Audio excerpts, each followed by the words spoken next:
Salve, salve, nação! Nação, vambora com mais um vídeo, mais um react sobre o nosso Flamengo, né? Enfim, chegou a grande decisão, né? Do Fla-Flu. E aquilo, Mauro César Pereira e Kleber Machado, brabo de narrador, um excelente narrador, comentando sobre essa partida, né? Após a sua saída da Globo, que pra mim foi injusta, mas tudo bem, né? Então vambora aqui com mais um vídeo, vai deixando seu like aí. Bastante importante. Vamos ver a opinião do nosso amigo Mauro, Arnaldo Ribeiro, Kleber Machado e Arnaldo Ribeiro e Juca Kfouri sobre esse Fla-Flu, né? Então é isso aí, tamo junto, vai deixando seu like aí, a sua inscrição. E vambora pro vídeo, né? Créditos ao canal da UOL Sport, né? Link na descrição como créditos. E vambora para o vídeo, que hoje o vídeo tá bom, hein? Valeu, Kleber Machado, brabo demais. Mauro, teve uma notícia péssima para o Flamengo, em compensação teve outra excelente. A péssima, o Arrascaeta está fora da final, está fora do primeiro jogo da Libertadores. A excelente, a arrecadação, o balanço financeiro, já que estamos falando de balanço, de mais de 1 bilhão, e o Flamengo agora está no patamar ali de clubes europeus, Valência, Ajax, é uma coisa absolutamente impensável para um clube da América do Sul há pouquíssimo tempo atrás. Assim, as duas eram mais ou menos esperadas, né? Porque essa situação do Arrascaeta não é de hoje. O jogador, bem, eu defendo a parada do Arrascaeta há muito tempo. Recupera e volta em condições, né? Quanto tempo vai levar? Não importa. Paciência. Quando o jogador sofre uma lesão grave, como o caso do Bruno Henrique, que deve voltar agora em abril, você não é obrigado a parar. Então, precisa do cara arrebentar o joelho, quebrar a perna, parar? Não, tem um problema no público, tem uma situação que não tem solução, cura o jogador, e depois volta em condições. Só que nessa maluquice que é o Flamengo, né, em que as pessoas acham que tudo vai se resolver no estalar de dedos, o time vai jogar como música porque trocou de técnico e chegou o Mago Merlin com a varinha de condão e tudo vai ficar plim, maravilhosamente bem, vai jogar melhor do que 2019, não dá para tirar o cara do jogo, né? Ele mesmo disse recentemente que estava bem da parte clínica, mas voltou a ter problemas do pubis, é o que tudo indica. Aí tem agora essa lesão muscular, que alguns dizem que pode ter relação com o pubis, mas pode não significa também que tenha sido, pode ser uma lesão muscular que o jogador machuca também. Enfim, no próprio jogo, depois do jogo contra o Vasco, o técnico ainda disse que admitiu, né, que conversou com o jogador, ele foi para o jogo pela relevância que esses jogos do Carioca ganhou por conta de toda essa pressão. Então você tem que parar, não tem jeito, vai ter que parar, não só agora esses 3 jogos, mas vai ficar mais tempo fora, vai voltar em maio, parece.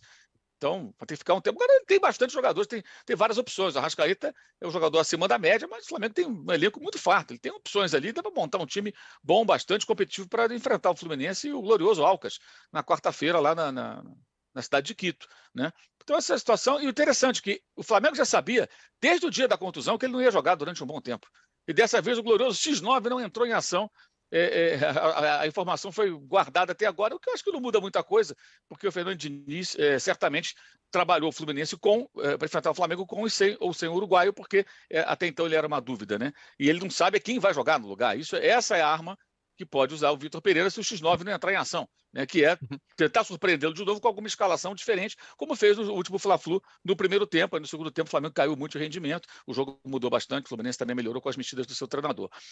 E sobre o balanço, né, também era esperado, né? Agora, tem alguns números da matéria que foi publicada ontem pelos colegas lá do GE, que são realmente interessantes, como você falou, que essa questão, tem o levantamento da Deloitte, né, dos clubes com as 30 maiores receitas, né, e o Flamengo apareceria ali no 26º lugar.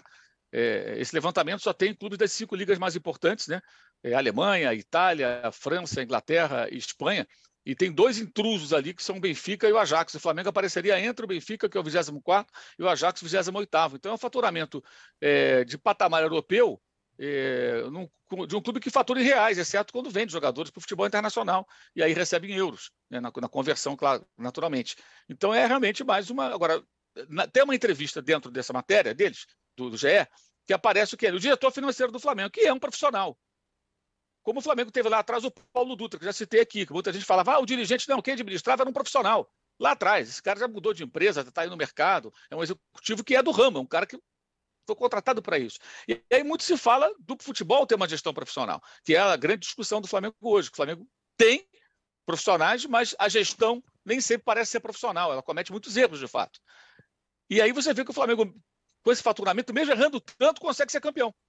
É o campeão da Copa do Brasil, o campeão da Libertadores. Por quê? Porque tem muita grana, quando você contratar muitos jogadores, errando, acertando, acaba tendo uma margem muito grande para errar. E ainda assim consegue resultados. Né? Teve o ano 2021, que foi só campeão carioca, mas você pega na média, né? O Flamengo toca de técnico, manda embora, paga multa e tudo, e vira e mexe feliz com o título, porque a diferença é muito grande. O que mostra, evidentemente, que ser torcedor de balanço não é o ideal. Você tem que torcer pelo seu time, mas olhar para o balanço é fundamental. Prestar atenção nas dívidas do clube, ou na arrecadação, ou como ele é fundamental. Não estamos nos anos 70, quando o futebol vivia basicamente a arrecadação da bilheteria. Não tinha propaganda na camisa, ou venda de jogador, né? Não tinha sócio-torcedor, não tinha direitos de televisão, não se pagava. Só lá no final dos anos 70 que o Márcio Braga, na presidência do Flamengo, começou a questionar o fato das televisões mostrarem os jogos e os clubes não recebiam. E aí acontece uma grande revolução. Então não estamos mais nos anos 70, gente. Estamos em 2023.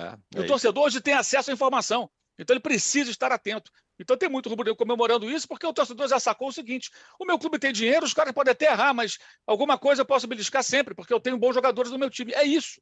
É o básico. É o básico. Exato. Agora os números realmente são impressionantes e mostram que é uma continuidade também, mas no futebol o Flamengo continua cometendo muitos erros, embora eu acho que para o jogo, para essas finais agora, a lógica que a ausência da Arrascaeta pesa, mas não justificará se o Flamengo fizer um mau jogo.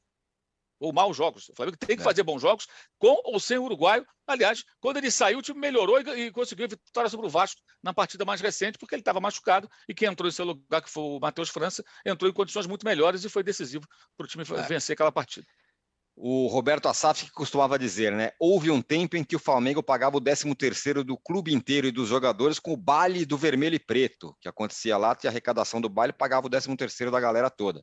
O Kleber, do outro lado dessa final tem o Fluminense do Diniz, que talvez seja um dos times mais discutidos do Brasil e o treinador mais discutido. É bom, é ruim, ganha, não ganha, é legal, não é legal, quer no seu time, não quer. Tá aí o Fluminense do Diniz com a grande chance de, enfim, conquistar um título. Essa frase do Assaf, se eu não estiver enganado, o baile do vermelho e preto é o baile de carnaval, né? Então pagava com atraso. É verdade, pagava com atraso. É isso mesmo. É isso mesmo. Chegava com atraso. Ainda mais, né, Kleber? Ainda mais quando o carnaval caía em março, né? Isso. Eu acho que foi... Pensando nisso, que toda a discussão que o Fernando Diniz provoca, eu acho muito saudável para ele e para o futebol. Eu lamento muito, assim, eu estava ouvindo vocês falando dessas questões financeiras, e aí tem algumas questões que são assim, fundamentais, que o Mauro tocou agora. Um dirigente, nem sempre ele é um especialista na gestão de uma empresa e de um clube, mas quando ele consegue trazer um profissional que vai fazer esse trabalho, e aí o cara não precisa ficar famoso, popular, dar entrevista, ele vai provocar de uma maneira ou de outra, mais lentamente ou mais rapidamente, ele vai provocar esse efeito.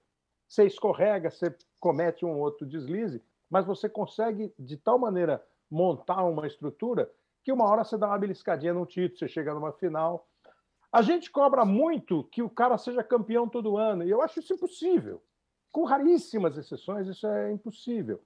Mas os times que chegam lá em cima, e acho que o Fluminense, particularmente, tem conseguido chegar lá perto.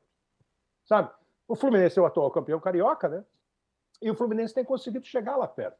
O Fluminense, eu não sei se a situação financeira do Fluminense é confortável ou não, não deve ser. Aparentemente, o presidente do Fluminense é um cara centrado, que vai cometer as aleivosias dele, mas ele parece ser um cara centrado. E no campo, eu sei que o Fernando Diniz causa discussão, não sei, acho que aqui o Arnaldo parece que tem fã-clube, né? Fã-clube. Isso. Você é da tese de que, sem a Arrascaeta, Vitor Pereira pode fazer do limão uma limonada, que tem a ver com o que o Kleber falou. Como enfrentar o Fluminense do Fernando Diniz? É bem curioso isso, porque nos últimos tempos todos, né, de 19 para cá, o time que enfrenta o Flamengo, ele vai para o campo normalmente pensando em como anular o principal time do Brasil, como anular o Quadrado e tal. Dessa vez, o time, muito curioso, o time protagonista, quem está sendo estudado, dissecado, e o Flamengo faz até mistério para enfrentar o Fluminense sobre a escalação, é o time do Diniz. Você vê como os papéis se inverteram. E já foi assim na final da Taça Guanabara, como o Mauro lembrou. o Flamengo fez uma estratégia especial, e o Vitor Pereira falou isso, para enfrentar o time do Diniz. E aí, com um orçamento muito menor, com um time menos glamuroso, mas, de fato, o Kleber tem razão de ser um time que a gente gosta de ver, gosta de discutir, gosta de estudar, e é o Fluminense do Fernando Diniz. Também acho que a limonada que o Vitor Pereira pode fazer, Tironi, porque eu acho que essa nova configuração, e vem tentando isso, e no Corinthians tentou e não conseguiu, porque o Corinthians, digamos, vive uma dependência um pouco diferente, mas vive uma dependência da questão do Renato Augusto, assim como o Flamengo vive em relação ao Arrascaeta, é a mesma... É o mesmo... Você acha a mesma proporção, acha? Não, eu não acho que é a mesma proporção, mas é a mesma discussão, né? Renato Augusto não tem substituto, Arrascaeta não tem substituto. Não tem mesmo. São jogadores muito específicos e tudo mais. Agora, você pode encontrar uma forma de viver sem um e outro, jogar de uma forma diferente. E acho que é isso que o Vitor Pereira tem procurado no Flamengo, tornar o time menos dependente dos jogadores decisivos. Não é certeza, acho que é até pouco provável que o substituto do Arrascaeta seja o Everton Ribeiro. É capaz o Everton Ribeiro ficar no banco mesmo sem o Arrascaeta e ele colocar um jogador mais jovem, mais vigoroso, como o Matheus França. Então o Vitor Pereira está tentando fazer um Flamengo menos dependente, o que não é necessariamente ruim. E talvez seja mais eficaz para enfrentar o time do Fernando Diniz. Eu só acho assim, eu também acho, eu concordo com o Kleber, não é por conta de um eventual insucesso, não vou falar a palavra fracasso, porque Fla-Flu não tem fracasso. Não é por conta do eventual insucesso na final do estadual contra o Flamengo que o Fernando Diniz não ganhou de novo. Vai continuar e carregar e reforçar a pecha. O que eu só pondero é que vai começar agora para o Fernando Diniz o desafio da temporada e nos outros clubes, mesmo em bons trabalhos, ele não soube lidar até o momento, que aí vamos lembrar de novo, acúmulo de competições, logística, viagens, campeonatos simultâneos. Então é isso aí, nação, mais um vídeo. Vai deixando aquele seu like já para ajudar o canal. Eu pensava que o Kleber Machado ele ia também falar um pouco sobre o Flamengo, né? Como ele não falou, o Mauro César falou sobre o Flamengo e o Kleber Machado falou um pouco sobre o Fluminense, né? Eu deixei, mesmo sendo sobre o Fluminense, eu deixei que o Kleber Machado ele é ainda um narrador, um excelente, um gênio da comunicação em questão de narrar jogos. Depois que ele saiu da Globo, tenho certeza que a Globo vai cair muito de audiência, assim, vamos dizer. E aquilo, pegar uma opinião do Kleber Machado, né? Raramente, por causa de questão de contrato, ele não poderia, né, participar de programas assim, principalmente em YouTube, assim, né, dando entrevista. E mesmo sendo sobre o Fluminense, eu deixei ele falar aí, né? Sobre a visão dele sobre o time do Fluminense.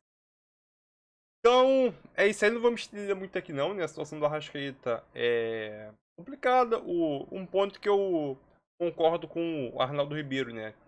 Vitor Pereira, com a ausência do Arrascaeta agora durante um tempinho, ele está tentando preparar esse time para tentar se adaptar para ver se o Flamengo consegue jogar sem o Arrascaeta, né? Não ficar muito dependente como o Flamengo atualmente é do Arrascaeta, né? Geralmente quando o Flamengo não tem o Arrasca, o Flamengo é muito dependente dele e geralmente não consegue criar boas oportunidades de lance de perigo, né, durante a partida. E a gente sempre vai ficar se arrematando.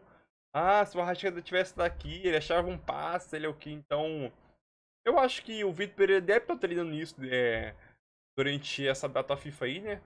Antes da final, para poder treinar o Flamengo sem o Arrascaeta, né? Não fica tão dependente do Arrascaeta, porque uma hora ou outra o Arrascaeta vai sair, vai estar todos os jogos. Fora ele sair, o Flamengo não pode ficar tão dependente do Arrascaeta, né? Simplesmente por isso. Mas eu acho que é um ponto ali que o Arnaldo Ribeiro falou, eu concordo, né? E o Mauro César Pereira, como sempre, muito bom nas suas análises, né? Simplesmente, né? Mas é isso aí. Tamo junto e é nóis aí. Deixe seu like e a sua inscrição para ajudar o canal. É aquilo. Palpite para o jogo, né? Palpite para o jogo. Vai ser um jogo difícil. Jogo equilibrado. E eu vou de 1-0 Flamengo no primeiro jogo, né? 1-0. Depois tem a Libertadores, depois tem o jogo da volta, né? Até lá tem bastante coisa ainda, né? Mas 1-0 Flamengo. Esse aí, né? Primeiro jogo da final contra o Fluminense, 1-0. Tamo junto aí. Valeu. E deixa seu palpite aqui nos comentários, né? Dá essa moral aí.